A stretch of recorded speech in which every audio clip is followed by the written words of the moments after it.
কল্যাণীর ঘোষপাড়া অঞ্চলে অবস্থিত সতী মায়ের মন্দির। আর এই সতী মায়ের মন্দিরকে কেন্দ্র করেই দোল পূর্ণিমা তিথিতে বসে মেলা, যেটি সতী মায়ের মেলা নামে পরিচিত।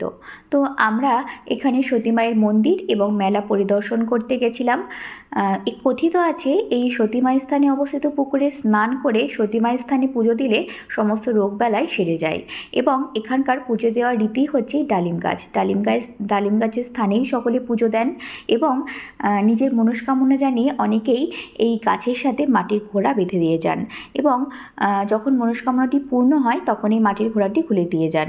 তো এই মেলা পরিদর্শন করতে অসংখ্য দর্শনার্থীরা আসেন, আমরাও গেছিলাম, বেশ ভালো লেগেছে।